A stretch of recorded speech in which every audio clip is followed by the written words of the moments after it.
দর্শক স্ক্রিনে যে নাম্বারটি দেখছেন এই নাম্বারটি চ্যানেল কর্তৃপক্ষের নাম্বার, এই নাম্বার ইমেল এবং হোয়াটসঅ্যাপ আছে। যদি বোনটিকে ভালো লেগে থাকে তবে এই চ্যানেল কর্তৃপক্ষের নাম্বারে যোগাযোগ করতে পারেন, শুধুমাত্র ইমেল এবং হোয়াটসঅ্যাপে।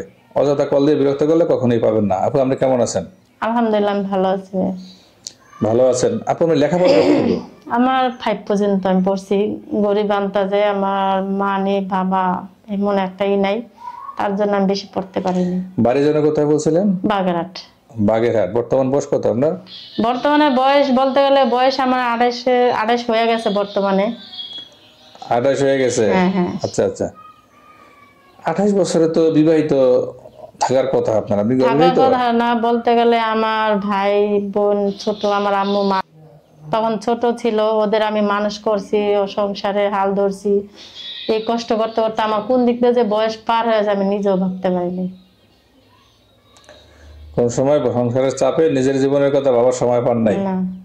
এখন মাথার ভিতরে আসছে যে নিজের জন্য কিছু করা উচিত। হ্যাঁ। এটা কেন এখন আসলো? এখন আসছে বলতে গেলে গ্রামের মুরব্বী কিছুটা হেরা কানাকাছি করতেছে, খারাপ কথা বলতেছে, বা হেরা আজে বাজে বলতেছে তুই বস না, তোর বোনেদেরও দেস না, মানে এটা হলে অনেক কুটু কথা হসতেছে। পরে এক আপুর সাথে পরিচয় হইলো, দেখা হইলো, ওই আপু বললো যে দেখ মানুষে অনেক কথা বলবি, তোর এই বয়স হয়েছে, তুই এখনো বিয়ে বস না, তোর বোনের পরবর্তীতে দিবি কিভাবে, তোর বিয়ে হলে সে তোর বোনেদের দিবি। তো এটা আমি পরে ভাবলাম, চিন্তা করলাম হ্যাঁ আমার জন্য তো আমার বোনেদেরই তো করতে পারি না।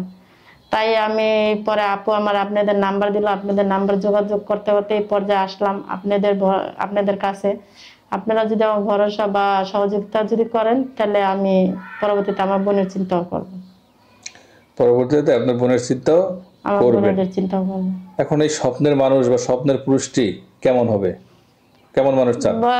হবে বলতে আর কি, কর্মী হোক বা ভালো ভদ্র, বা মানুষের কষ্ট বুঝতে পারে, বা মানুষের কষ্ট ভাগ করে নিতে পারে, বা মানুষের কষ্ট কতটুকু এটা যদি বুঝতে পারে, তো ওরকম মানুষ হলেই হবে। এরকম মানুষ হলেই হবে। আসলে মানুষের কথা, মুখের কথা একরকম আর বাস্তবতা ভিন্ন। যদি টাকা পয়সা না থাকে তাহলে চলবে? ভালো থাকলেই হবে। হ্যাঁ, লোকটা ভালো, কিন্তু তো এখন আপনার সংসারে যেমন কষ্টে আছেন, ওইখানে গেলেও আপনার 3 বেলার জায়গায় 2 বেলা খাইতে হবে। না আমার কথা যদি একটু ভালো রাখতে পারে, বা একটু ডাইল ভাত খাওয়া যদি রাখতে পারে, একটু ভালো থাকতে পারে, ওটাই আমার না। ওইটাই আপনার এটা। আচ্ছা আচ্ছা। এখন আপনার শিক্ষাগত যোগ্যতা পঞ্চম শ্রেণী, নামাজ পড়েন, নামাজ জানেন? হ্যাঁ মানে কোরআন শরীফ বাদে সবই জানি। সূরা কেরাত জানেন না? হ্যাঁ সূরা কেরাত সবই আচ্ছা জানি। আচ্ছা। কোরআন শরীফটা শিখলেন না কেন?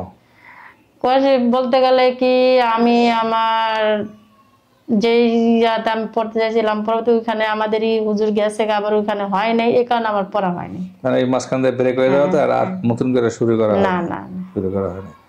আমাদের বাগেরহাট কিসের জন্য বিখ্যাত বলতে পারেন? বাগেরহাট বিখ্যাত আছে বলতে গেলে, আমি আমার সংসারে বা আমার ফ্যামিলি আমার সংসার বলতে গেলে আমার বাপের সংসারে আমার ভাই বোনেদের ওদের লালন পালন, ওদের পিছিয়ে খাটতে খাটতে আমার কোন দিক দিয়ে যে কি হয় দেশে না হয় আমি এটা বলতে পারি না। বাগেরহাট 60 গম্বুজ মসজিদের জন্য বিখ্যাত। খাজা খানজাহান আলী পীর সাহেবের মাজার বা ওখানে, এই জন্যই বিখ্যাত আর কি। অনেক সময় হয় কি মাথায় থাকলেও মানে মনে আসে না, মনে আসে না, এরকম হয় আর কি, সেটা আমরা বুঝি। যাই হোক, অনেক কথাই বললাম। আপনার এই কথাগুলো দেশ এবং প্রবাস থেকে অনেক ভাই দেখবে, দেখার পরে আপনার সাথে যোগাযোগ করতে চাইতে পারে। তো সেক্ষেত্রে যোগাযোগ কিভাবে করবে? বলতে গেলে ভাইয়া আমার একটা মোবাইল ছিল না বলতে গেলে ছিল আমার একটা মোবাইল। আমার ভাই বোনেদের আম্মু মারা যাওয়ার পরে কষ্ট হয়েছে, সংসার চলতে অনেক কষ্ট হয়েছে, ওই টাইমে আমি আমার মোবাইলটা আমি বেচে ফেলেছি। এখন নেই, একদম সামনে আমার কেনার আশা আছে বা আমি কিনবো চিন্তা আছে মাথায়। কিন্তু আমার সাথে যদি যোগাযোগ করতে চায়, আপনাদের কাছে আসছি, আপনাদের মোবাইল দিয়ে আমার সাথে যোগাযোগ করলে আমার কোনো আপত্তি নেই। কোনো আপত্তি নাই? দর্শক আপনারা ওর মুখ থেকেই শুনছেন, কারণ আপনারা অনেকেই বলে যে মানুষের মোবাইলটা থাকার পরেও বলে মোবাইল নাই।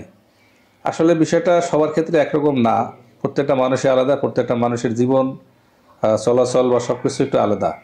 অনেক মানুষের অনেক কষ্ট থাকে, কিন্তু সেই কষ্টগুলো খুলে বলতে পারে না। আর মোবাইল চালাবে কি, মানে মোবাইল তো একটা শখের জিনিস, প্রয়োজনীয় জিনিস। যদি আত্মীয় স্বজন ব্যাপক থাকে, সবসময় কথা বলা লাগে, তখনই মানুষের মোবাইল প্রয়োজন হয়। যেহেতু এই আপুরে সেরকম কিছু নাই, তো তার মোবাইলের কোনো প্রয়োজন নাই। এখন যদি কোনো ভাই তার সাথে সম্পর্ক করতে চান, আমাদের সাথে কথা বলবেন, আমরা যোগাযোগ করে দেওয়ার চেষ্টা করবো ইনশাল্লাহ।